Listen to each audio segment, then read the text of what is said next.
Bună ziua, dragi spectatori! Ne revedem, iată, la o nouă ediție a podcastului Educație Deschisă.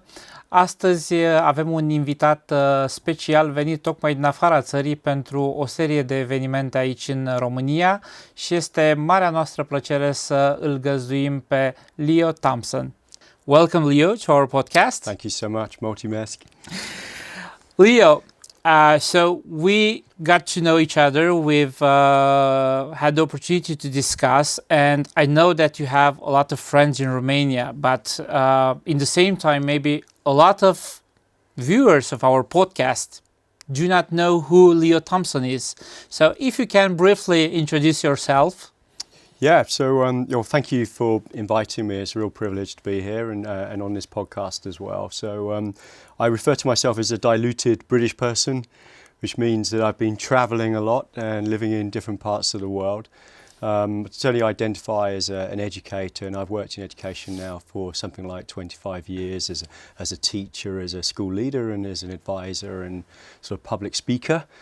I've worked in different parts of the world, experienced different cultures, and I think I've been to Bucharest now 7 or 8 times. And my work really is about trying to support the shift in education or transformation, if you like, to really empower and equip children with the ability to learn independently, so lifelong learning skills, but actually teaching them that and anchoring that on learning sciences and the progress made in the learning sciences, because that will build their confidence, their ability to learn in a very uncertain world that we live in now. And it links with the work of the chief of AI at Google recently, who said that we really need to serve children and prepare them for the world by teaching them how to learn. That's great, and I'm very happy that you've mentioned that. And looking to your past, I know, as you've mentioned, that you've been several times in Romania to different conferences. I know that you've also been as a CIS evaluator to several schools here. So you've had the opportunity to meet the educational community and teachers in Romania. So if you think about the Romanian educational system or the education environment, the teachers in Romania, is there anything that shoot out about the education in Romania? What stand with you about Romania and the education system here? That's a really good question, and do you know, my first impression and my first response was really the feeling that I had when I've been here, as opposed to a cognitive thing. It's always been more of warmth and humanity and care. And I know, Romania's had some real challenges and difficulties in the past, and I think it really enshrines education. It sees the importance of education and is very keen to improve. But I've really seen a humanity in the Romanian education system, and a warmth and a hospitality and a genuine care for children. Yeah. That's great, actually, coming from you, knowing all the expertise and all the experience you've had. I was reading in your bio that you've worked over the years with over 70 schools throughout the world. So it's great to hear, actually, those words from an educator like you. I know that in your work, you are doing a lot of research, and I was checking your website and looking throughout all the work that you've did, and I saw that you put a lot of emphasis lately on the shifting from memorization to learning how to learn. And there was a special focus not only on the teachers but also on the students as well.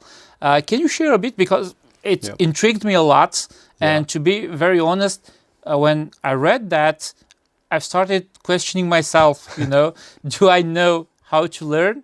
So what can you tell us about that? Well, first of all, big glaring gap or hole in the education system is that teachers themselves, as part of their training, aren't taught how we learn.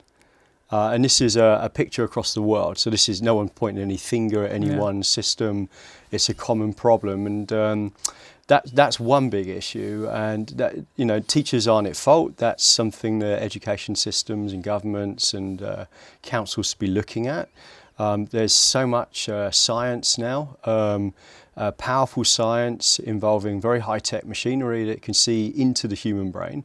We no longer have to dissect people to see how the brain works. We can use EEG and MRI and photon microscopes and things. And so there's a big gap, and I think education has this great opportunity to equip teachers to equip children. And teachers, like artists, they have a craft, it's a profession. They have to make so many complicated decisions to meet the needs of many children. But if we equip them with the principles and understanding of how we learn, what the barriers of learning are, what blocks learning, what learning illusions are, if anything, it will help them become better at their craft, but also transfer that learning to students. And so I love working with students. I see myself as a teacher in disguise. So whenever I'm working in a school, I like to have connection with the students as well as with the teachers, and that way we can take a sort of team approach, parents included as well. I've done some parents workshops. Wow, that's great. I mean, being on the ground there among the students, and you know that Educatie Learning and Development Hub that we have here actually is focused on offering support for the professional development of teachers. So starting from this idea of teaching all the stakeholders how to learn, actually, not to memorize, but how to learn. So if I would be the coordinator of Educatie and I want to bring a course, or better question, how do I bring this shift to the teachers? How can I empower teachers in the Romanian system or in this region or in any other school? Because when we talk about professional development, it's also, there is a resistance in change in a lot of teachers.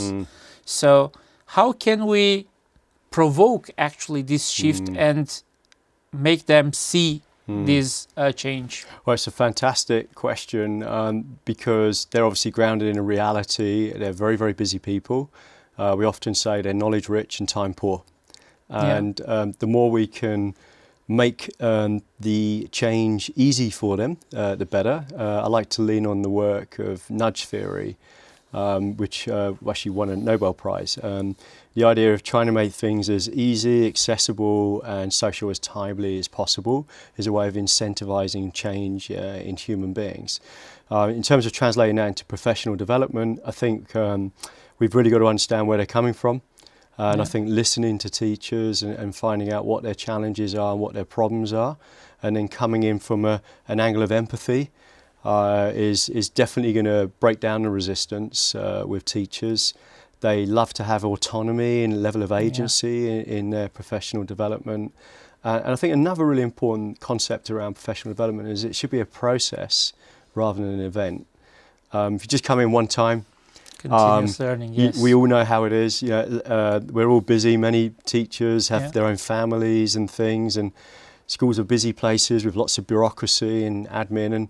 And I think you've really got to strategically make Learning to Learn a project over several years, and you've got to hold the hands of the teachers and, like I said, make it easy for them, involve them, co-create.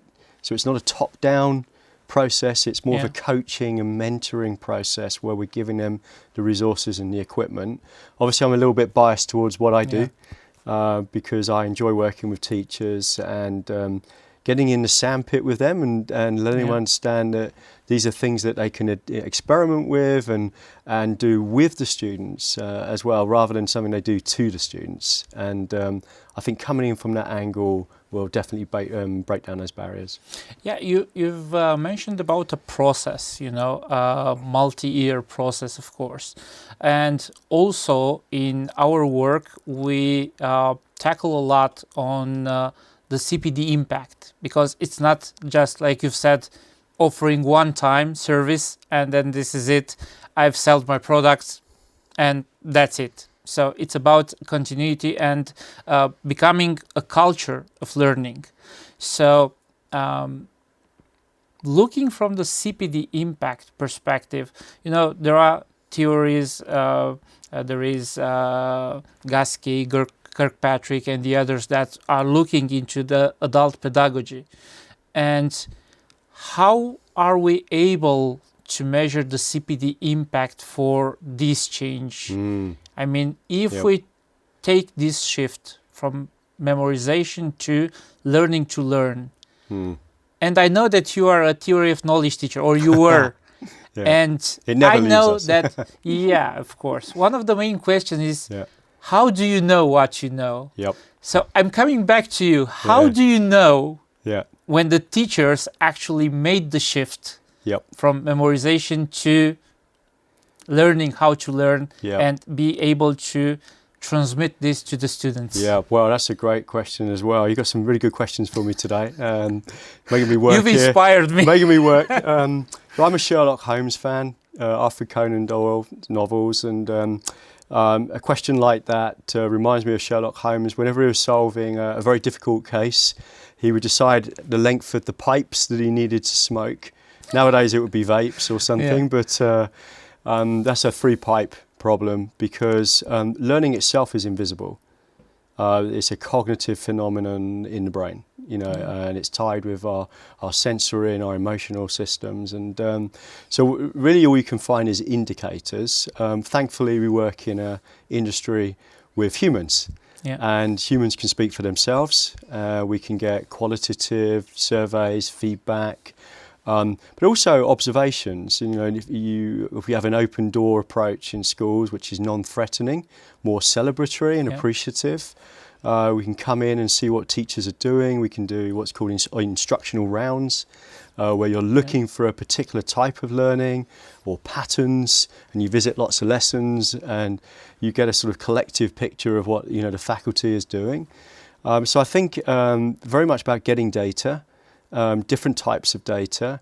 Over time, of course, we work with students. Students, they're not washing machines or cars.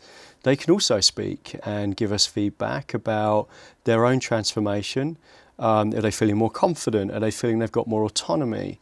And I know, for instance, organisations like Lumina and schools, they use things like PASS by GL assessments, and that's very much about them and their voice and how they feel and their own confidence. So I think we can take a sort of collective picture and we look at a range of evidence, if you like, just to, we're talking about Sherlock Holmes, and we can piece that, that journey together. And I think it's that data that allows us then to make the adjustments and the changes. So if you're not seeing those patterns, we're not seeing that transformation, then you need to change track and you need to introduce some other measures or support or resources as well. I remember Einstein's favourite quote is, if you keep doing the same things, insanity is expecting different results. So I think it is really get data and triangulate and different forms of data. And thankfully, we work with human beings, so we can get voice and we can get their opinions as well. Listening to you, even if the ones that will be watching this podcast have to know that we are meeting for the first time. It's actually, we are knowing each other for a very short time, but I'm so happy when I'm hearing educators with very different backgrounds coming from different regions talking about the same things: triangulation, data, feedback. In nowadays education system, it's very, very important that all these paradigms of education, there are often comparisons between the traditional education and the new trends in education. So if you would look to yourself, would you consider yourself, let's say, traditional teacher or a modern open teacher? What kind of teacher are you, Leo? Wow, that's a good question. Oh, you're making me work. I mean, it's hard to say, isn't it? You really, somebody else observing you and watching you is probably, the best judge of that. There's what I like to think I am and the reality, and hopefully there's not a gulf between the two. I would like to think I'm a research-informed educator who really values humanity. This is not about turning children into cognitive machines. It's about turning them into human beings, and within that is well-being. It's who they are. It's inclusion, but it's also the ability to learn and to learn anything. And I'd like to think that with that goal in mind, they see me as a guide by the side and somebody who's in their corner, who's really out there just for them and to empower them, for their futures. So what other people would say about me and what students would say about me, that would be very interesting for me. But that's where I'm going, and that's what I try to do. Yeah, there is one reason for me asking that question, because I was reading through your works and your statements, and there is one mention which you once did, saying that in the age of AI, artificial intelligence is everywhere, being here, moving very fast forward, humanity and human intelligence becomes critical, becomes very important. Yep. So that's why I was trying to challenge you, Yes. Are you an AI guy? Yep. Or how do you see this actually fine line between the AI and all the ed tech, new technologies coming into education and the human intelligence? Yeah, I wish I had a crystal ball to predict the future and what will unfold. Yes, I guess in a way it's a little bit of branding or marketing, which is HI. I'd like to say I'm the HI guy. I feel it's very easy to lose sight at these times of what human is and human needs, and I am following the research around AI, and I think there's a sort of friend and foe angle to it. If we do a SWOT analysis of the current stage of AI, we're seeing some absolutely amazing, outstanding assistive technologies, very, very helpful for children who've got learning differences. We see it as an incredible research tool in its own right, but it's also generative, which means that it can do the cognitive work for you or the cognitive load for you. That for a fully grown and developed adult who's learnt through more analog means, where we've kind of developed our expertise and mastery, is less of a threat. But for a young person who hasn't developed what we call mental schemas, which are complex frameworks around different topics in different areas, there's definitely a risk. And we've seen quite a lot of emerging research coming out now, just recently also from Harvard University, about the perils and potential. So for me, it's about walking a line. It's not a binary thing. It's not HI versus AI. It's like, how can AI support HI? And how can it support our humanity? One of my former colleagues, I worked with, Bill Seafried, used to say, technology should serve teachers and teachers shouldn't serve technology. And I think we can also apply that to students. Yeah, thank you. Great. I mean, great observation, and we are on the same line, because we always say that actually AI and all the technology that can be used in education, it's actually a tool, and there are a lot of teachers afraid that robots and AI will take their jobs. And we are saying, actually, this is our vision here, that AI and robots will take the jobs of the teachers who are afraid to embrace AI and technology. Because you have to use it. Everyone is using. It's just a matter of how. Yep. So, coming from this point, you're talking a lot about well-being, and you say that you cannot talk about teaching and learning or about education if you don't talk about the well-being of the students, of the teachers, of all the stakeholders involved in education. What do you mean by that? Yes. Well, I think it was Deepak Chopra. He's quite well known for his connection with well-being and mental health. And this might be a misquote, so I should fact check myself, but it's along the lines of, if you can separate the mind from the body, please show me how. we're humans. And there's some lovely research that came out recently from Birkbeck University in London, and it talks about the priorities of the human brain. I don't mind sharing this with you. I think it is pretty fascinating research. But the brain has essentially 6 systems. The first one is the survival systems, of course, which, breathing and pulse and heartbeat and beat and temperature regulation and things. And then the second system is sensory. And we also, of course, then have our feelings, sensory and feeling. And then we've got our emotional system. The fourth system is our social systems and our concern for other people. And these are the priorities of the brain. The fifth is thinking and the sixth is learning. If we think about school systems and the assumptions that are often made, students are just learning machines, you've got to sit down, you've got to go from one lesson to the other, and you just listen, you pay attention. It doesn't matter if you're uncomfortable, or you're hot, or you're worried about being bullied, or you're hungry. Well, if you think about the actual organisation of the brain and how it's prioritising its energy, in many ways that's going to block learning if those needs aren't attended to. Well-being must come first. You can't separate well-being.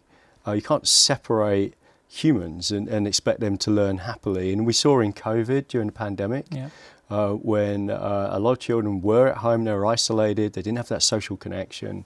That caused a huge amount of trauma. And when a lot of students came back in, they came back in with mental health issues as well. We can't just assume that learning will happen unless we've taken care of the sort of seeding systems, if you like. Yeah, so if we want to tackle the peak of the pyramid or the top of the pyramid, we need to set a solid foundation, right? So going through all these stages. So here it's about the human level. But again, I'm trying to think from my perspective as a center which looks into professional development of the teachers. And one of the things that comes to my mind, it's about setting the school culture that actually values, protects all these things, so that the teachers feel protected, safe, so that they can look into teaching and learning. So what should the schools do in order to be able to create such an environment, such a school culture? Yeah. So a lot of my reference points here are really the work that I've done with the Council of International Schools, where I was for 5 years working with different schools around the world with accreditation standards, and the Lumina Group is very much connected to those schools, and I know many of the Lumina leadership team, including yourself, have that background as an evaluator. And my insights are from my experience, and I can think quite a few schools that they start with building a professional culture of learning. The teachers are seen as professionals. They're seen as people involved in R&D, research and development. They are in cultures where there can be an experimental culture, working with students, trying things to see if they work, action-based research. And I think you've got to put a safety net around teachers. You can't just threaten teachers and then overly control them and says it have to be exactly like this. You have to give them a little bit of wiggle room to experiment and try things out. Michael Fullan, the Canadian researcher and writer, hugely influential in education, talks about the concept of tight and loose. Well, the tight should be a very clear vision of the sort of learning and the nature of the well-being that you want, that should connect to your mission, your vision, and that should be a shared understanding that's been put together with the community, not just one or two people in a boardroom, but involving the community, and that should be an agreement, and that creates a sort of vision and a direction. And then it's backwards by design, so then it's really about how do you build an ecosystem with your professional development, with your curriculum, with your events, with your assemblies, with your resources, that builds that system and that culture. So it really requires a level of intentionality and design and togetherness, but truly values people. You talk about mistakes, and if you can't make mistakes in school, where else can you make them in life? Yeah. Definitely. And, always starting with this idea of mistake from the learner, from the student itself to the teacher and to the other peers, actually the mistake, it's an open door for discussion and actually, getting involved and creating a relationship. You can create a relationship with the student based on the mistake, or just challenging them with the mistake on purpose, right? And you can create that connection with the student as well with the adults. So could I give you a couple of examples? Please. A number of schools I've been to, I was observing teachers and just seeing how they're working with students, not as an inspector, but just somebody who's looking for patterns and particularly comparing the school's own vision of learning and expectations and seeing how they gel. Sometimes I've heard little expressions that they've used, like fail, first attempt in learning. First attempt in learning, as an acronym, or fail forward. So how do we use that mistake as part of a cycle to learn and have another go, as part of an experiential cycle? That's how it works in sports. They train, they practice, it doesn't work out, they go back, adjust their theories, practice, train again, and put it in a real world situation. I don't know word by word, but I think Michael Jordan was the one who said that in many games I had the opportunity or the trust from my colleagues to shoot the final ball, and I've missed so many times. But in the same time, I've scored so many times that I've came to the point where I am. Or while listening to you, I was thinking that Rumi, the famous thinker, was saying that the wound is the place where the lights get in. So all the mistakes, or the fails are actually an opportunity to build something on top of that. So I'm learning from you here. This is definitely a two-way street. Definitely, we are learning from each other, and that's the beauty of education, actually, to have an open mindset and be able, and open to actually learn from everyone and everywhere. So we are coming towards the end of our discussion.